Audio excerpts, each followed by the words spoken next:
Like I was saying, even though we are online, we somehow are together and we help each other in some unseen way.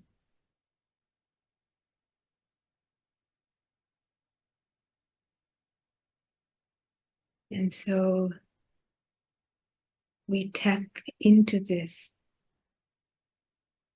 and tap into the silence, hopefully, some silence that we are going to develop.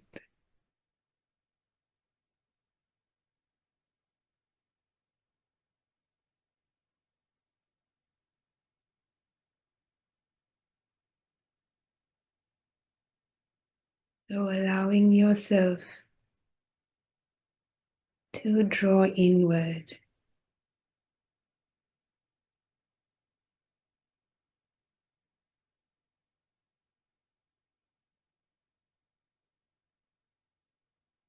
Draw into your inner world.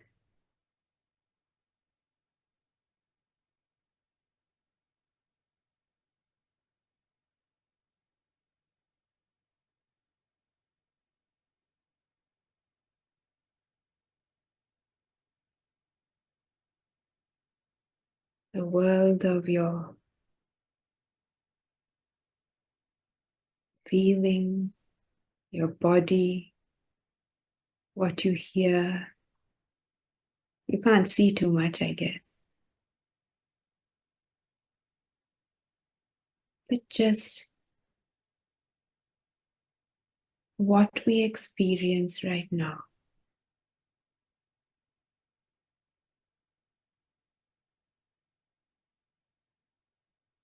What do you experience right now?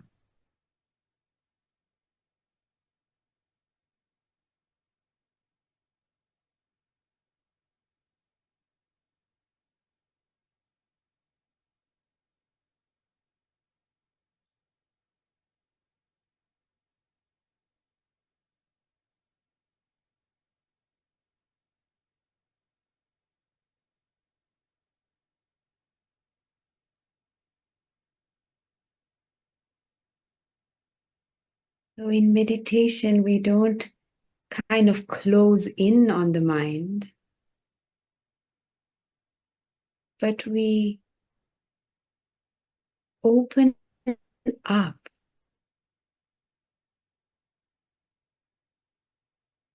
and we relax.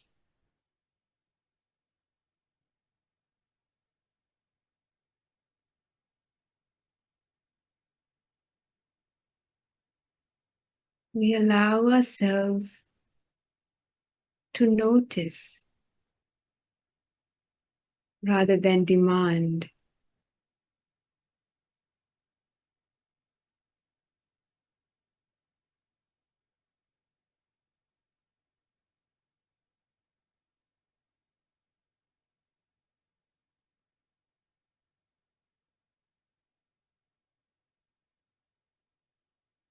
We soften our mind.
So as we start to relax,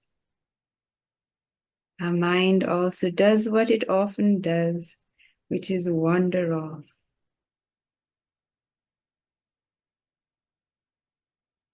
So we bring it back,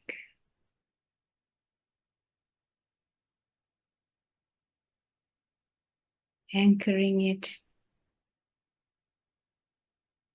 in our bodies,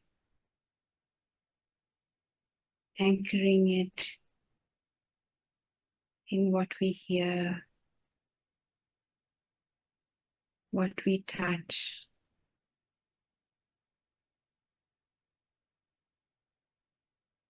what we feel.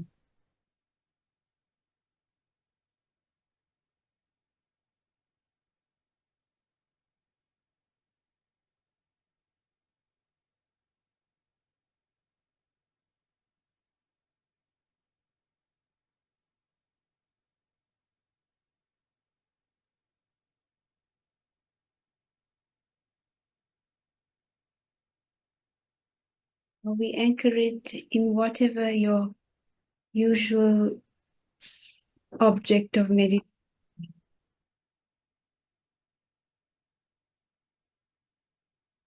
could be, your breath.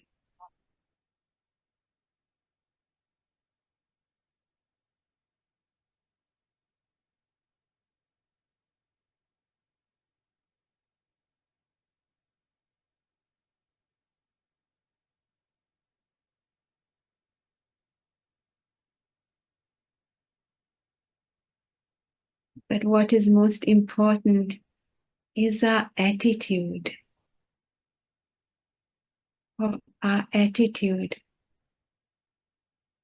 of relaxing,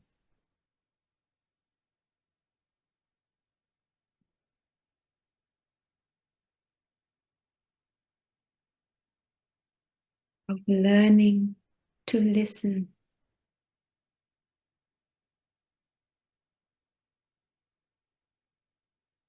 of being soft and undemanding of ourselves.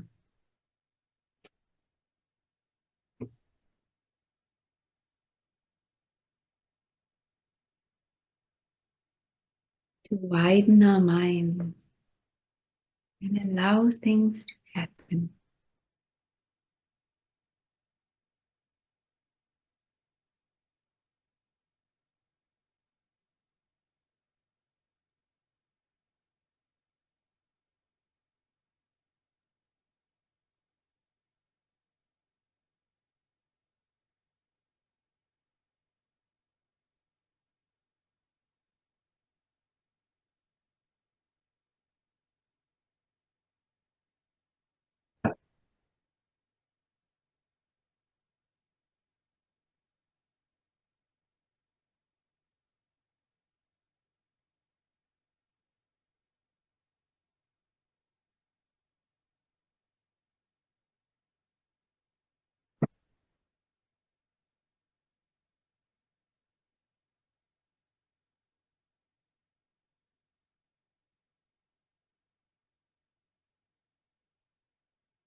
Remembering that to bring your mind back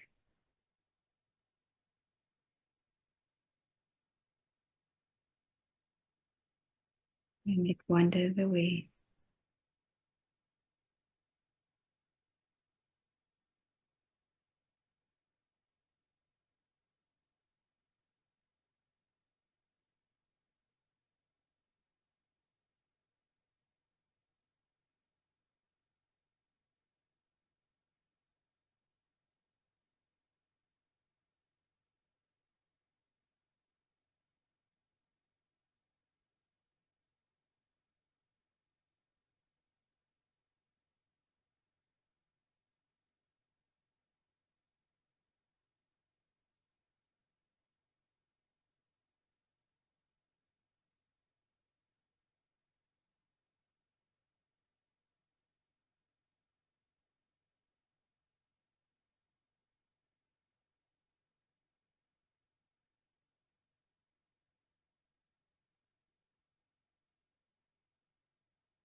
There are three words that Ajahn Suchito uses, which I really like. To soften your mind and to widen your mind.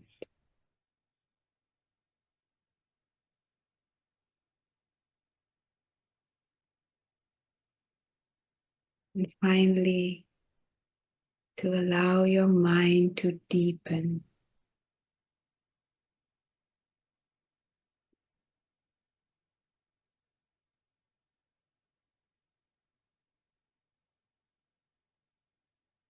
Soften, widen, and deepen.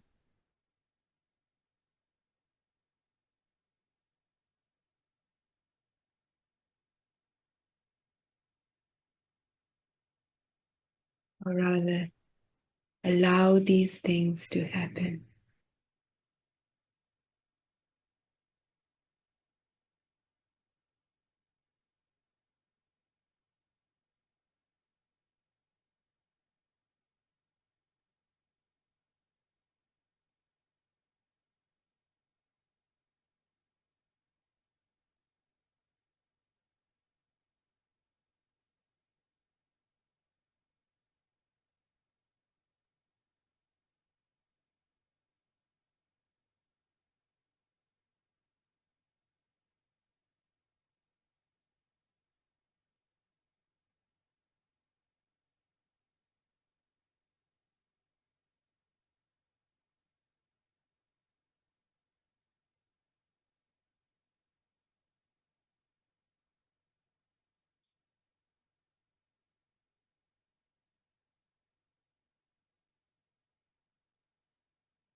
Bring your mind back if it's wandered away.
We have to come to the end of the meditation.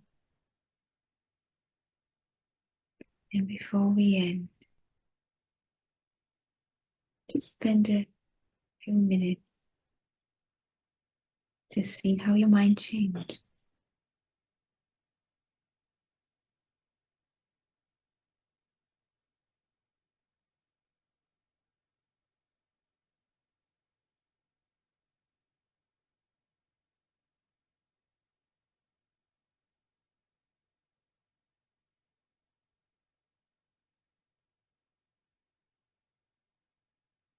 What causes and conditions allowed it to change?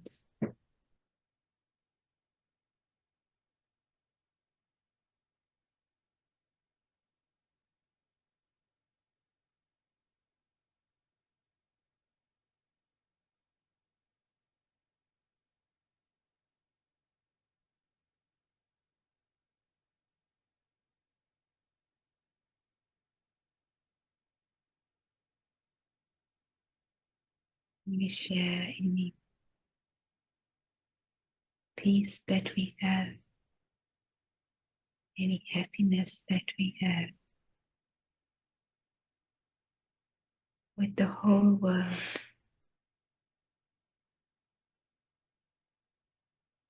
May all beings find peace in their lives.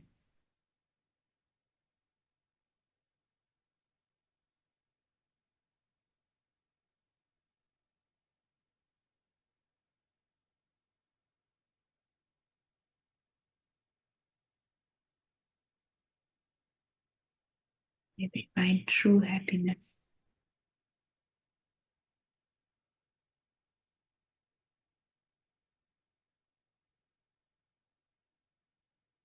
May they be well.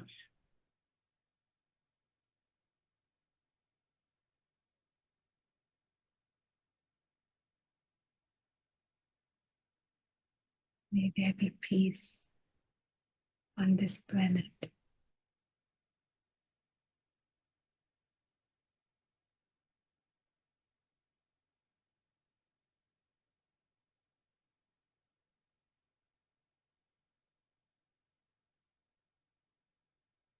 You're ready. You can open your eyes.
Okay.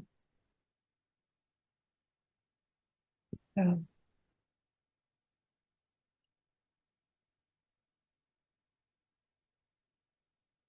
right, now we have to talk. um,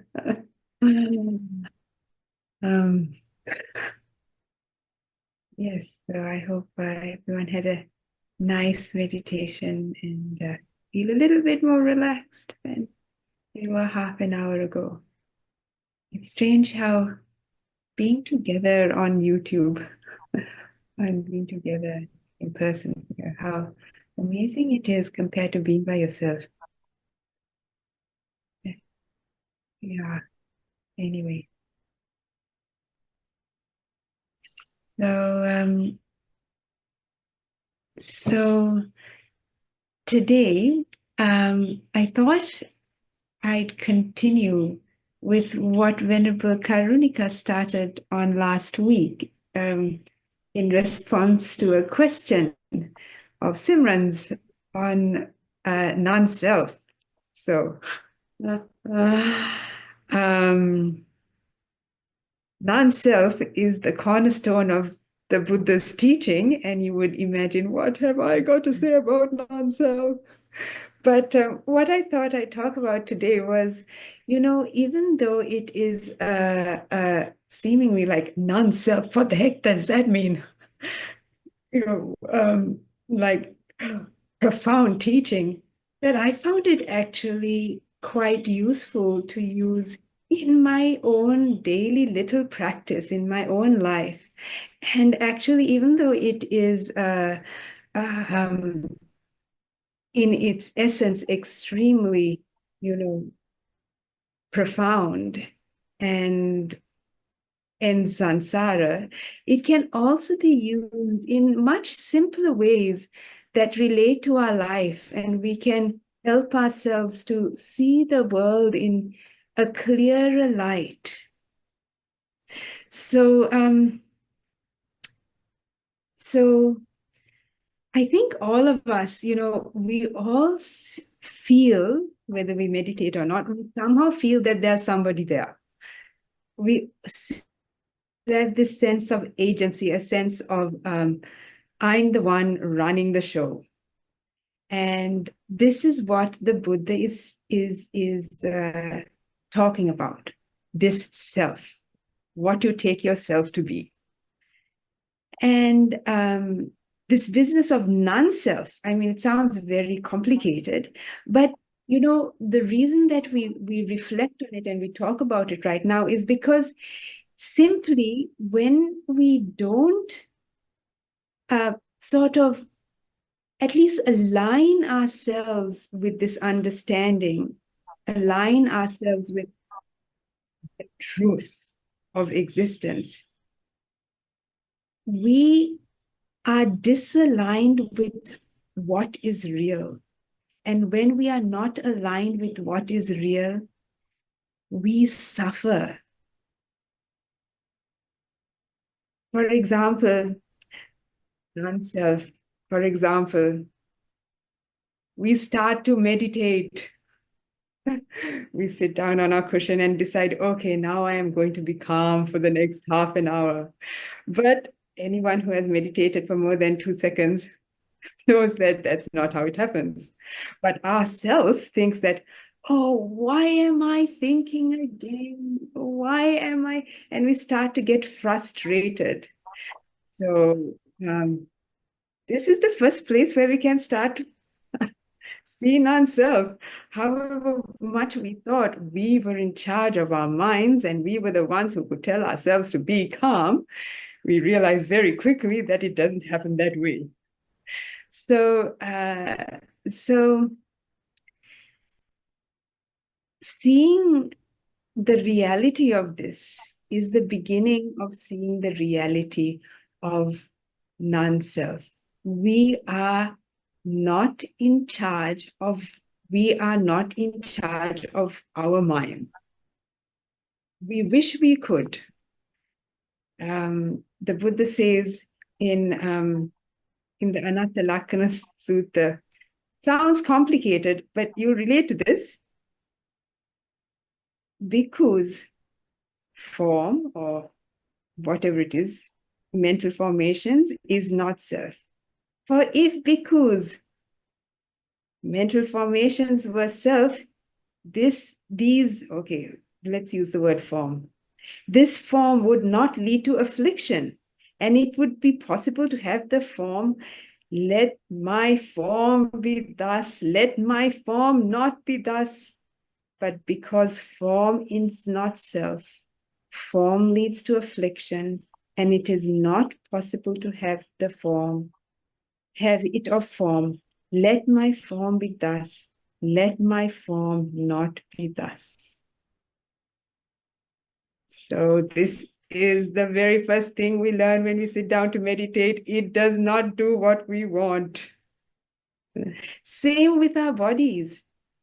We spend so much of our time thinking trying to manage this body, we think that that is ours. We are shocked when it falls ill. I remember spraining my ankle last year. My ankle, I'm generally one of those, terribly flexible people, and I don't sprain things. But I was walking back from my kuti, well, walking, yeah, from my kuti in Dhammasara about a year and a half ago, and I sort of tripped over a stone and I twisted my foot, and oh my goodness, I sprained my ankle. This does not happen to me. This happens to other people. My ankle is mine. I'm in charge. I do a lot of yoga. I shouldn't be having, I shouldn't be, you know, doing weak things like spraining my ankle. But so it is with our whole body. We exercise, we take medicines, and still, and still, and it still doesn't do what we want. So this is what the Buddha was talking about. And this is how we can start to um, use the teaching of non-self to make our lives, like I said, align with the truth, align with reality. So the other thing we do when we think there is a self is we also think there are things that are mine. That's also a real problem. We think our family is mine. We think the people around, subtly, we try and manipulate things. We try and manipulate the people around us. We say nice things. Sometimes we say a little bit of a lie, or we cheat a little bit, anything, because we think somehow we can manipulate the people around us, the things around us, because we think they are ours. We think that they belong to me, and so I can do whatever, I can sort of manage this whole process, but actually they are their own people. So when we have a me, we also tend to have things that belong to a me, and all this is what the Buddha called a source of suffering. And so we start to listen to the Dhamma. We learn about Buddhism, and we start listening to Dhamma talks, and then we think, okay, right, now I know what to do. I will meditate every day, go for a walk, listen to podcasts. And if I do all these things, then I'll be nice and peaceful, just like Ajahn Brahm. But then things still go wrong, however hard we try. And so that's when we turn the flashlight around, turn it away from all the things and people around us, and turn it the other way and look for who it is. Who is this I that is causing all the problems? Who is it that we take ourselves to be?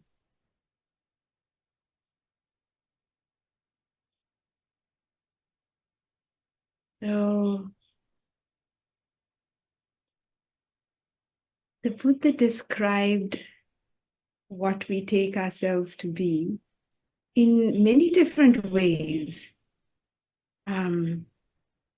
He took ourselves to be what he calls the five Khandas, the five aggregates.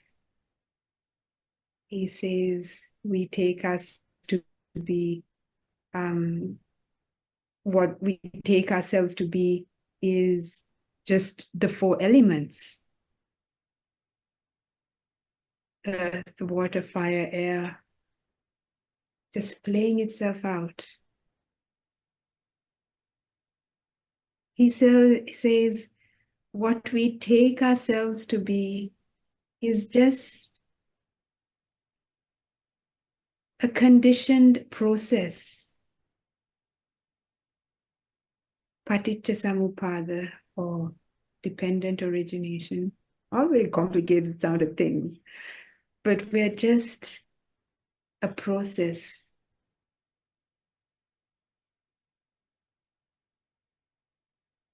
So anyway, I thought I'd talk about one of these, the five khandas, the five aggregates, and just talk about how we can sort of look at it in our daily lives, how we can apply the concept of non-self in our daily lives. And, this happens in degrees. It starts with just little simple observations, and you see more and more subtly how things that you just intrinsically thought were me, I know how I think, just this sense of me, how more and more of it can just be broken down into what the Buddha calls the five khandas, the five aggregates. So I'm wondering, I hope people have heard of what the five aggregates are. Yeah, there's nods here. I hope there are nods in the audience, even though I can't see the ones people online. But just to say briefly what the five aggregates are, what the Buddha calls the five aggregates, this is what the Buddha says we take ourselves to be. And he broke our sense broke it down into these five aggregates. What a complicated sounding word, but five categories, you could say, five divisions. And these are places where we genuinely love to get stuck. So you can break down the body into the periodic table. You could break it down into I don't know, how organs of the body, but these five elements are where our mind loves to find a sense of self. And you will see very soon that you definitely do this. So the five aggregates that the Buddha broke down our sense of self into. The first one was form.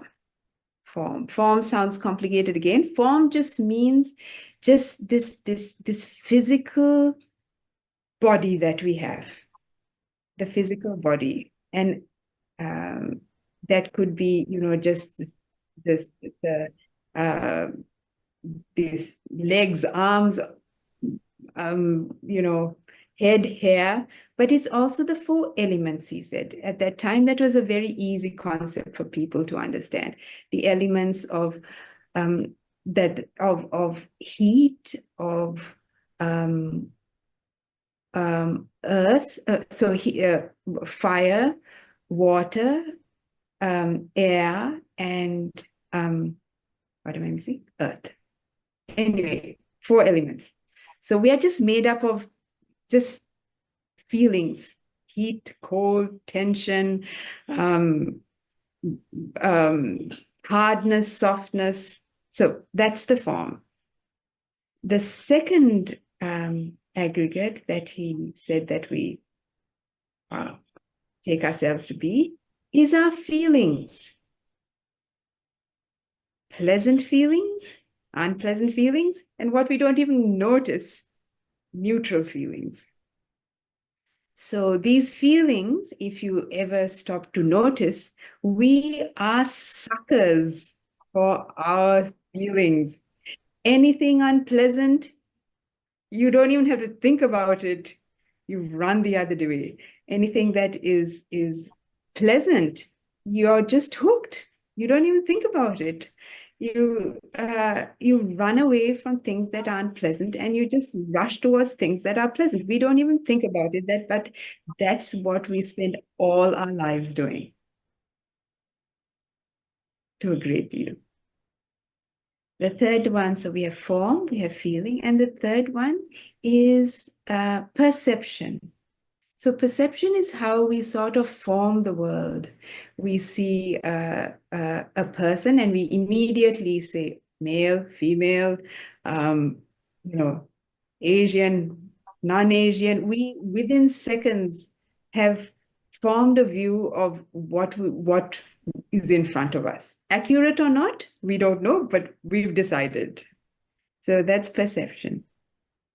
The fourth one is Sankara's mental formations, what Ajahn Brahm calls the doer.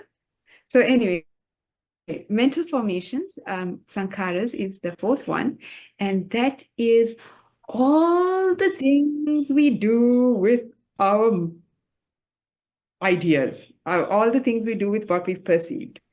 So when we see somebody, we decide, friend, or we decide foe, or we decide that person's going to help me, that person's not going to help me. We decide, tasty, not tasty, and then everything happens from there. We start manipulating, we start saying things, we do everything possible to basically gratify this sense of me. Everything is about me. And mental formations is where we spend most of our time trying to manage the world so that I will somehow be gratified. I will somehow have things work out my way so that I can live happily ever after. So the last one is consciousness. Consciousness is our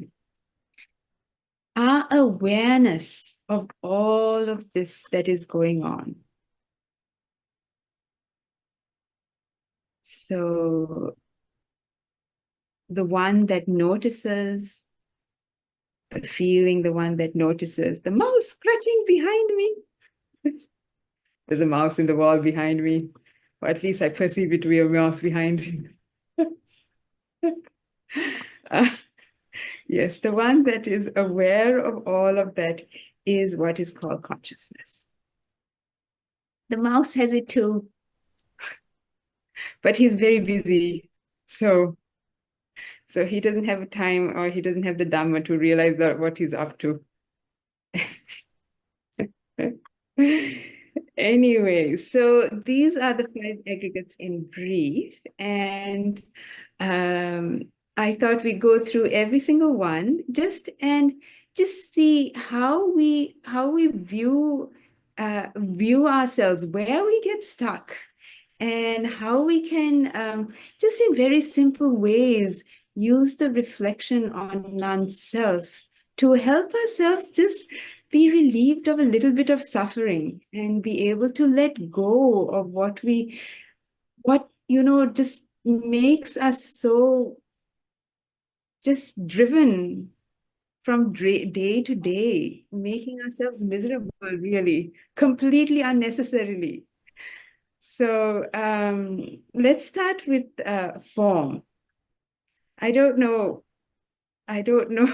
about you, but all I have to do is have the slightest little, something pain in my stomach or a bit of a headache or, just some little pain. And we just panic straight away. You go like, oh my God, a part of me has been taken away. You feel like you're going to die just because you have a stomach ache that day. Well, maybe not quite so dramatic, but we aren't calm because it's ours, and a part of me is being just destroyed.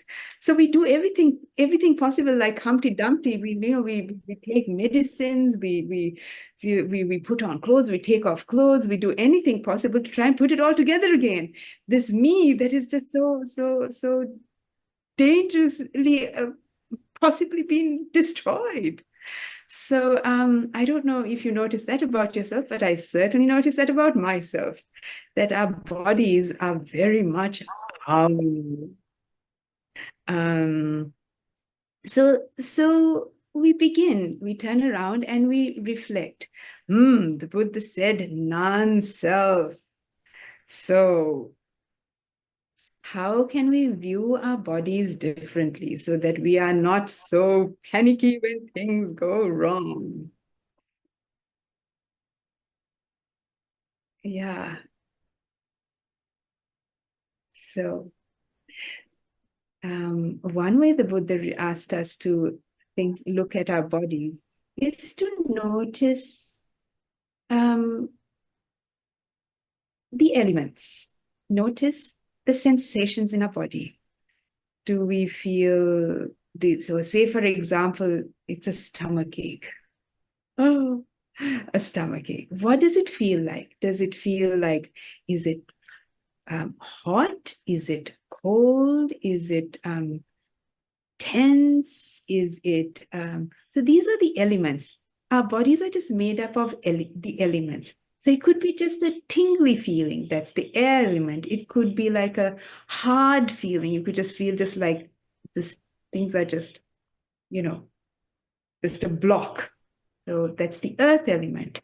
It could be just cold or hot. It could be, so that's the fire element. And it could be just a sensation of tingling and movement and just pressure. And that is the air element.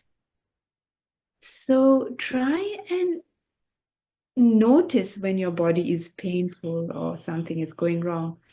How can I break this down into the four elements? And this is all that's happening.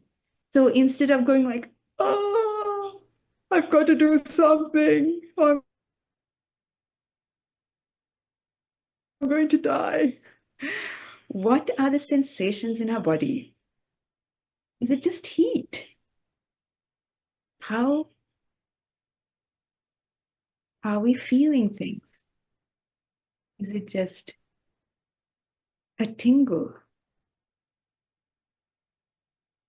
The practice I did in Burma for many years in the Mahasi tradition was just simply this. It's just uh, uh, you're given very little instruction when you first come into a retreat center, and all you're taught is just to become aware of um, the rising and falling of your stomach. And you get more instructions as you go along. But when you start to observe this, you start to observe a million things.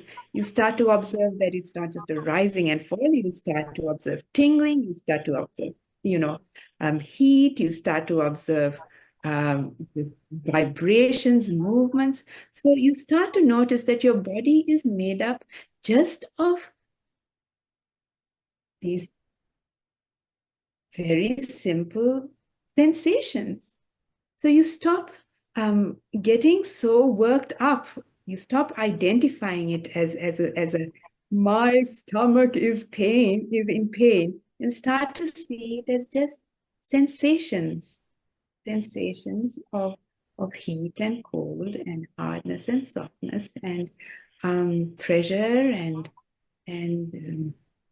um, and water element. Water element is a little bit difficult to notice, but it's the element that is cohesive. It is what brings things together. So I'm not sure if you have tried this, but just try it sometime when you are in pain or when you just, um, finding difficulty in your body. Can you break it up into the elements instead of my stomach ache? Yeah. So um,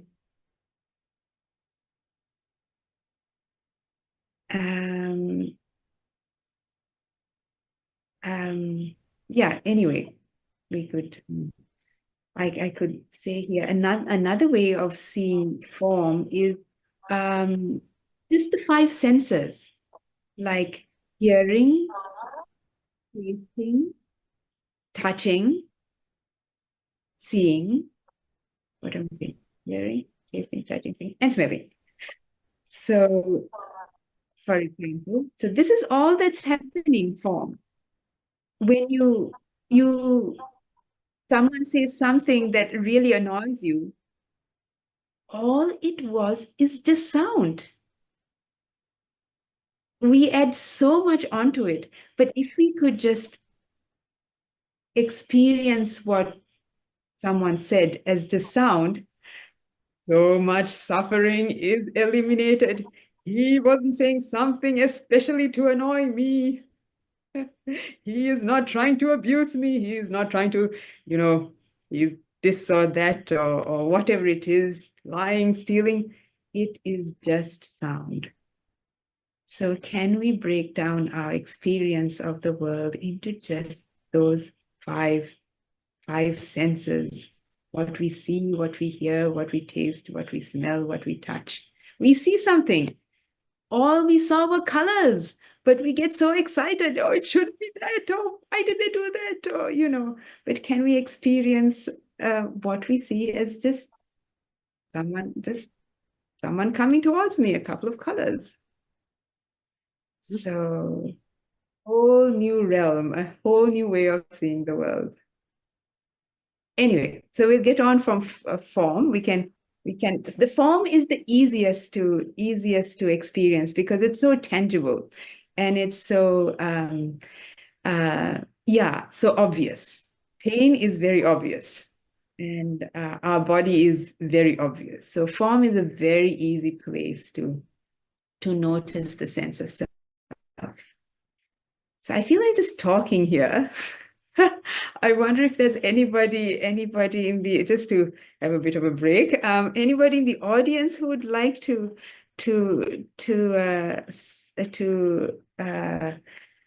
say how they work with form or how they view the form, that how they use the notion of non-self to not get so worked up when things go in our body don't work out the way we would like it to. So yeah. Anyone in the room, in physically or in outer space?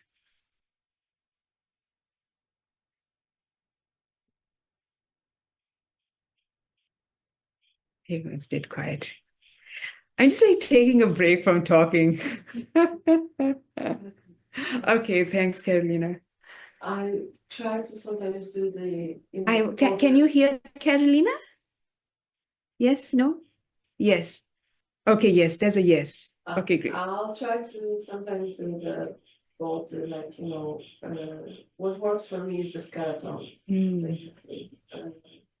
But not like, in some gross way, but just going through my own and that's just, that helps to see that's what we are. We are sometimes scared of skeletons, and that's Wow. like that's me, right? Right. So that works. Right. Not through the organs, but just bones and. Right. Right. Wow. Wow. So I hope you heard that. Carolina was saying that she works through the skeleton and just notices that the body is just made up of not just the bones, skull, arms, just bones, chest, just bones. Yeah, that's amazing. You must have done it in another life. That's not very common. Anyway, It calms you down. Yeah. it calms you down. I cannot focus on the breath. Right, right. It's my fault. Right. Anyone else? Auntie Shali? I think it's looking at the sensations during meditation that you feel on different parts of your body. And that helps you to step back. I hope you heard that. There's a sort of a nod. Auntie Shalini says, noticing the sensations on the body helps her to, just step back. Anyone else in the in online? Go on, say something. How boring. Okay. Okay, I will continue on then. All right. All right. Okay, so form. You can remember now what the Buddha talked about form. I hope you can remember. It was the 4 elements and the five sense bases. So these are the way that the Buddha. There are many ways actually. It's like what Carolina was talking about. It's also breaking down our body into organs. I'm actually just skin, and inside that you just peel off the skin, and then it's just muscles and blood and tendons and tissue. It's just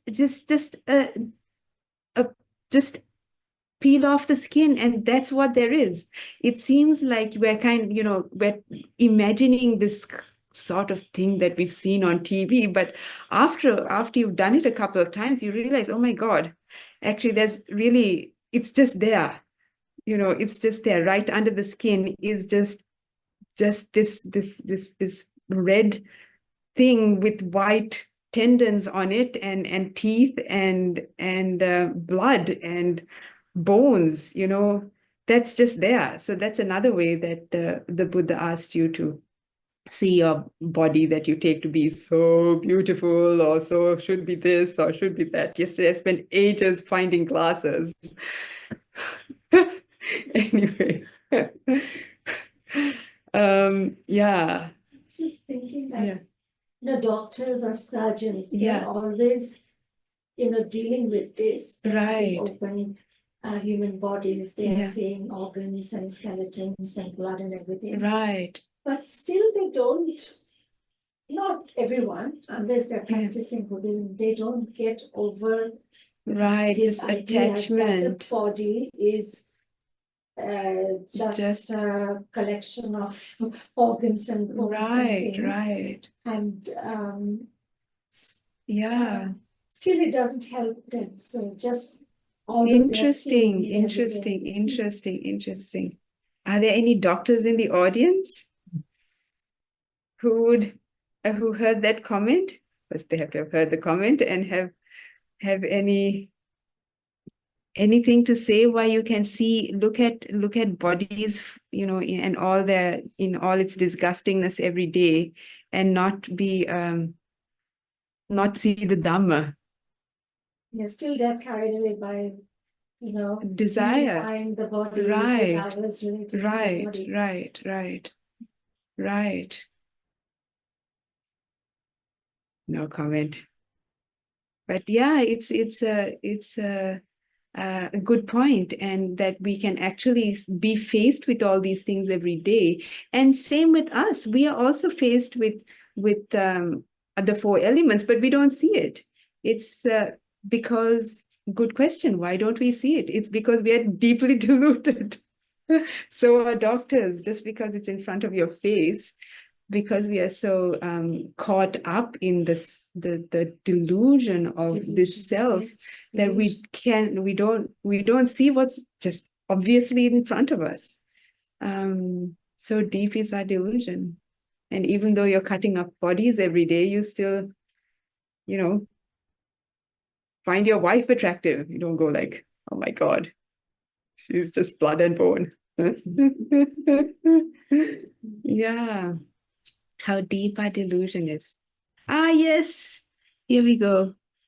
Alex says, my sister is a doctor and says they often have to compartmentalize a bit in order not to burn out and just focus on the body as a machine to be fixed.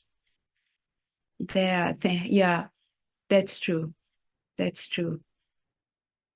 Yeah, because unless you are enlightened, you will get quite caught up in, oh my God, what's going on here. Yeah, thank you, Alex. Thank you for saying something. Okay, okay. So, uh, okay, so the next one is feeling. We can continue this next week because it's a big subject and you don't want to kind of rush through all the khandas. And we can continue the week after that and the week after that. And anyway, anyway, so the next one is feeling. So feeling is like the place that we spend our time chasing after. If something we don't even bat an eyelid. The moment something is pleasant, we're just there, we don't, and the moment something is unpleasant, when you sit down to meditate, you notice this straight away. It's very obvious. There's a little, something in your body. You don't even think about it. Look at everybody here. They're yawning, they're shifting. They're moving their head, they're rubbing their hands, anything just to find a little bit of pleasure. We don't go like, oh, it's unpleasant, it's okay.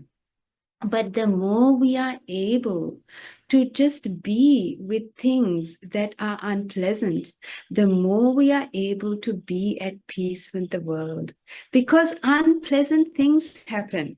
And they are the bread and butter of our lives. And this chasing behind what is pleasant, this chasing behind what is, gives us gratification, what makes our sense of self feel that we are safe and comfortable and things are okay for us. It drives our life. So I don't know if you've heard Pema Chodron. Pema Chodron is a Tibetan teacher. I listen to her a lot. Anyway, she's American and she's been teaching for like 20, 30 years. But like her books have great titles. And and her teaching is really all the same. So the titles of her books are, for example, The Places That Scare You. And her latest book is, I think it's something like being comfortable with the uncomfortable, or welcoming the uncomfortable when things fall apart. So all of her teachings and all of what we do is what we don't do, what we should do, is to be able to be with what is uncomfortable. If we can just learn to do that. So, so you're sitting in meditation and, there's just that little ache in your hip, and you decide, okay, I'm just going to shift here, move my leg out. Just restrain, just hold yourself and allow yourself to feel the discomfort. You don't have to react straight away. Or you see something and you're about to tell somebody off, Just learn to just be with that uncomfortable feeling. Things aren't right, but I don't have to fix it up. I don't have to tell that person what they should be doing. Can I hold myself and just be with the discomfort? So many occasions when we're too hot, too cold, straight away, we don't even think about it. We put on a jumper, we turn on a fan. Can we just, for a second, don't have to kill yourself, you probably won't die. Just allow yourself to feel a little bit cold or a little bit hot. It's okay. So feelings, pleasant, unpleasant, and are chasing after them. If we are able to just hold ourselves back a little bit and allow ourselves to feel what is uncomfortable. a lot of our drive to keep this sense of self, keeping it going at all cost, that drive, that sort of grip that we have on our ego just starts to loosen a little bit. It's our sense of self that is constantly trying to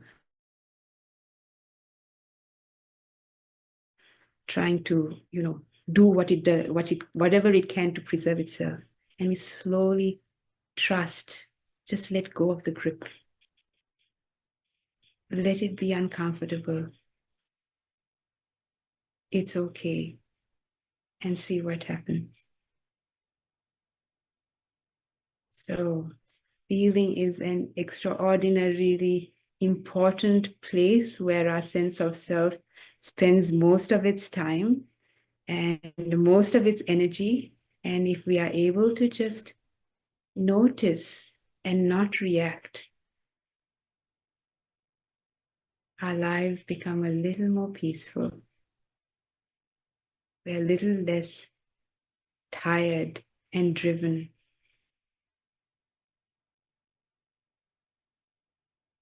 Okay. So, anything anyone wants to say to that? It's quite profound, isn't it? It's quite profound. And like I said, Pema Chodron, I mean, if you listen to her teachings, and this is what we all do, what Americans, she's American, are so good at doing everything possible to run away from what is unpleasant. If we can just learn to stay, just learn to be, our lives would change. Okay. Any comments? I'm going to have a sip of my tea. Anything from the audience here? I have a question. Oh. We focus on the unpleasant, but what about pleasant and what should we do? Right. Those kind of things. Yeah, we've already jumped on the bandwagon and run off with it. Pleasant things. Oh, great. Michael in Perth raised his hand. Great. Okay, wait, Michael. Yeah, so Carolina here asks, we were working with the unpleasant. We have plenty of data for that. But what do we do with the pleasant? We haven't even noticed the pleasant. We're like off already. So any ideas? How do we work with pleasant things? It's really hard because we don't want to, isn't it? We just want to enjoy it. We just want to. Yeah. Is it about knowing that it's not going to last? Right. To enjoy the moment. Right. Don't be too carried away. Wow. That's great. I don't do it. You don't do it. How many of, let's admit it. None of us do. Yeah. To notice that it is impermanent, that this too is going to pass. True. Yes, I think again to notice the sensations, like, that, so you suddenly notice, oh my God, I'm thoroughly enjoying this lunch or whatever it is. Just notice how your mind is gripping on, how it's kind of holding tense, there's just this kind of, it's actually unpleasant when you notice the sensation of ourselves chasing after pleasure. There's a kind of, just contraction around it. And so when we notice the sensation around our greed, then you can go, hold it. This is actually not that great, and you let it go.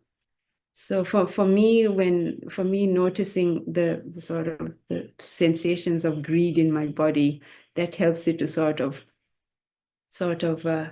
wake me up and go like, this is actually not that fun.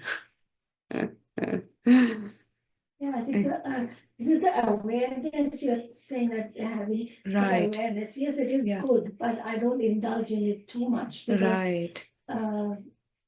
is it that Right. No. Right. Right. Again, to be able to say no, to be able to say no. Yeah, without overly indulging. Yeah, because we've made the mistake before, right? We've done it a million times before, and we know this doesn't actually last, but it might last this time.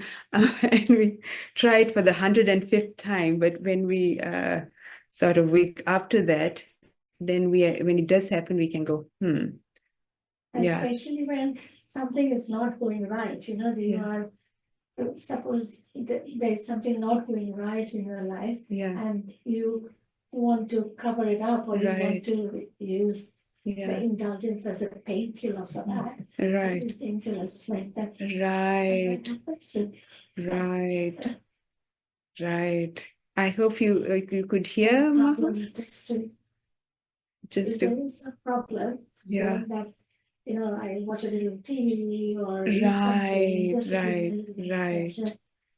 Right. Mm. Yeah. So, yeah, Mahua said what we all do when something is uncomfortable, we watch a bit of TV, we look in the fridge, we check our phone, anything to sort of to not cover up, as she said, cover up this unpleasant sensation. Avoid it. Yeah, avoid it. Michael, yeah, please, Michael. You can unmute. I don't know how to.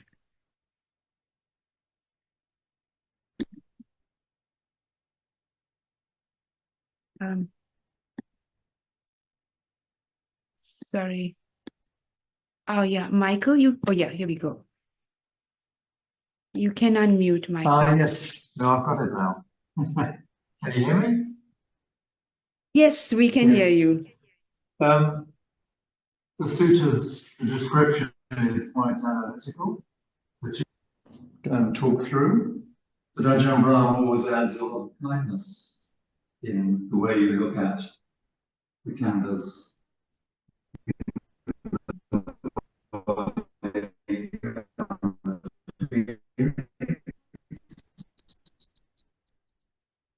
Oh, I am so sorry, Michael, but our bandwidth is. Discomfort or kind to your dislikes. Can you hear me? Yeah, yeah. No, Michael is trying to say something. He can't, yeah, we can't, unfortunately, Michael, we can't, we can't hear you properly. Hello? Can you hear me? Oh, let me hold the thing. Can you hear me better now? Okay, now I can hear you better now. Can you hear me? It's all right. I've Yes. brought the phone a lot closer to me.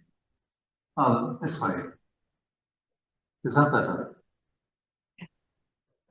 Yeah, somewhat. Can you hear me? Yes. Yes. Somewhat. Somewhat. I'll turn the phone around. All right. It's Can you not hear the me seeing now? you. It's the hearing you that was the problem. Yeah, go ahead. Go ahead. Go ahead. Ajahn Brahm always talks about adding a lot of kindness in looking at the canvas, the body and the feelings. But that doesn't come across in the sutras. It's literally descriptive of being aware of, looking at. So where is that in the sutras? Where does that adding something into your perception of the body and the feelings like kindness? Right. So I hope I heard you right. Ajahn Brahm adds this element of kindness when looking at the body, and it's not mentioned in sutras. Is that's your question? And how does that? Yeah. How does the how does the Buddha talk about it? And has Ajahn Brahm added something? Is your question? Okay, that's Very good. Right. Okay, great. Someone's answered the question. I think it's under right intention. Thank you, Alex. Right, yeah. I think Ajahn Brahm especially brings that out because it perhaps yeah, the Buddha didn't explicitly talk about it. He talks about non-harming and non-ill will in as Alex said, in right intention. Yeah, he doesn't sort of talk about it as much as Ajahn Brahm does. You're right. Probably because Ajahn Brahm is addressing something in our culture nowadays that has a tendency towards sort of self disparaging. Maybe that wasn't so common in that time. So even though the Buddha does speak about it, sort of not directly as much as Ajahn Brahm does, I think Ajahn Brahm is addressing a cultural paradigm that we tend to be very hard on ourselves, and we tend to be quite mean towards our own bodies sometimes, and quite demanding of our own bodies, and quite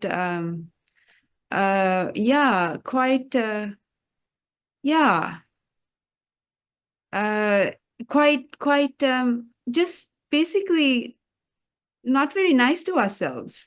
So yes, I agree. Yeah. And Yeah. Auntie has. and also this. Right. Sorry. Yeah. Go on. Just saying, also there's a lot of misunderstanding of what the sutras are saying, misunderstanding today, and wrong teaching of the techniques. So Ajahn Brahm is countering that. Right. Yes, that's true.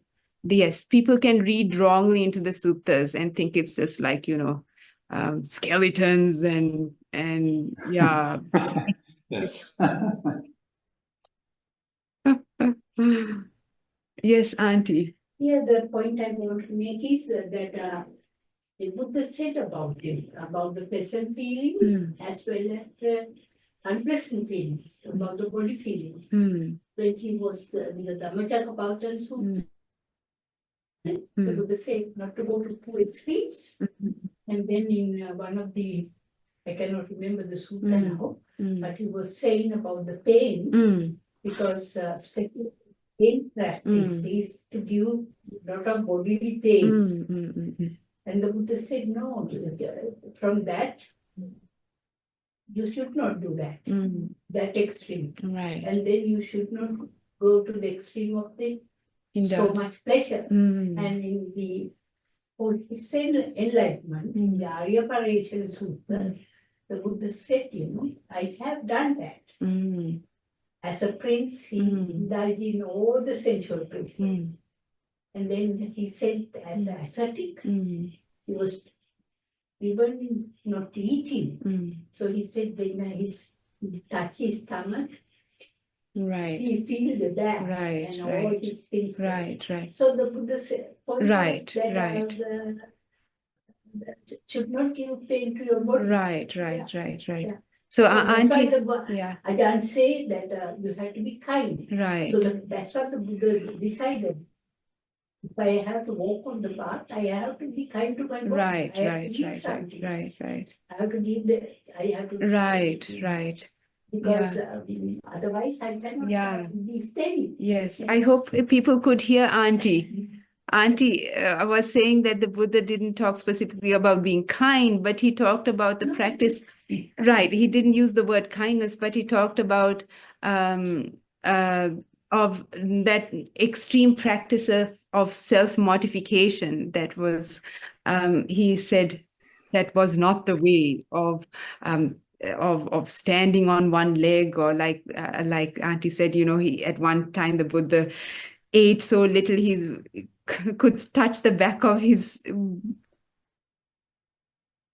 his back from the front of his body. So he did speak against that unkindness to your body, unkindness to your body. Yeah, true. Simran, yeah. Yes, about what Auntie just said, and that I think like also we have to realize that especially in the suttas, it's a lot of like negative terminologies, like rather than kindness, but be like not being unkind. So those sorts of words, whereas now it's more in this world, people are more explicit when they say about being kind. So I think the terminology used was different. But in relation to what Michael from Perth you were saying, I think that one thing I realized, because I often used to sit there and think, oh, but is this really something grounded in the suttas that the Buddha said? But sometimes I reflect that we're living in a very different world than what the Buddha was. Like, for example, I often question when I see Sangha using technology for certain things, and I wonder, oh, if the Buddha was alive, what would he have said about this? So I think that sometimes like this practice of kindfulness, as Ajahn Brahm likes to call it, I guess is just a way of adapting, whether some people think that's right or not, or should be like very hard for the suttas, but adapting to the world that we're living in and giving people maybe a bridge towards the Dhamma and the teachings, given that we're living in such an artificial world where it is normal to work against our body, and even if our body is tired, to keep going or something, which might have been silly, like which might be silly if we think about it, but it's normalized. So in that way, that's maybe what Arjun Brahm is trying to do, is like finding a bridge between what is the teachings and just people in the regular world without the teachings, or who are coming to the teachings, so that eventually they can maybe grasp onto that idea of being kind to their body and feeling it, and then maybe later pursue the Dhamma and then see more that is actually just non-self and specifically what is written in the suttas. Right. Yeah, thank you. Yes, I'm sure he's doing something like that. Yeah. Look, we've come to 8:30 and don't want to drag it on for too long because it then people start to get uncomfortable. So we'll wrap up for today. We'll wrap up here, and I'm not sure if next week I'm doing the session or someone else is doing the session. But if I am, we will continue with, the rest of the khandas, because it is, you don't want to rush through things.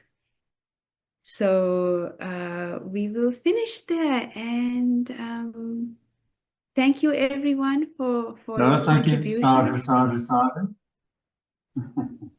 Sadhu, sadhu. Sadhu, sadhu. Okay.